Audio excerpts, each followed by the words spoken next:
Dok, saya positif DBD, apakah saya harus segera dirawat? Nah, teman-teman, untuk kasus DBD sebenarnya ada beberapa hal yang harus diperhatikan. Yang pertama, berapa trombosit kita pada saat kita konsul pertama kali di rumah sakit. Nah, biasanya dokter akan menyarankan untuk dirawat segera bila trombosit sudah di bawah 100.000 atau sudah terjadi kekentalan darah yang ditandai dengan hematokrit yang sudah meningkat, ya.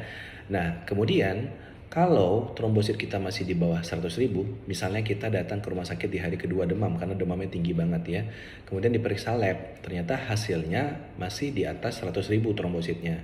Maka biasanya dokter menyarankan untuk pasiennya stay di rumah dulu, tetapi dengan syarat dia akan datang kembali besoknya ya, untuk melihat trombosit apakah sudah mulai di bawah 100.000 atau belum. Kalau belum di bawah 100.000, maka kita bisa di rumah dulu dirawat sendiri untuk minum sendiri, makan sendiri gitu ya, dan minum-minum obat simptomatiknya, misalnya obat demam, obat pereda nyeri gitu ya. Nah, bila trombosit kita sudah di bawah 100.000, maka wajib dirawat ya.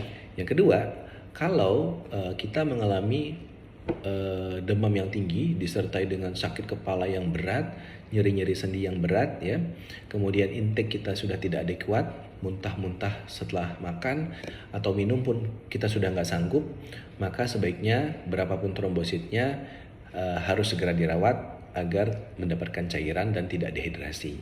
Ya, kenapa? Kenapa nggak perlu dirawat cepat-cepat? Karena kalau kita dirawat dengan cepat ya, ada kalanya nanti akan membuat kita bosan di rumah sakit karena perawatannya yang panjang. Nah, semakin panjang perawatan, maka kos yang kita keluarkan juga semakin besar.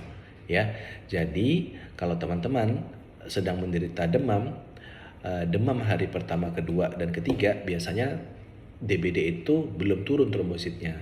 Ada baiknya kalau kondisinya masih memungkinkan, kita cek di hari keempat atau hari kelima demam. Sehingga waktu trombositnya sudah turun, kita bisa masuk langsung ke rumah sakit untuk dirawat.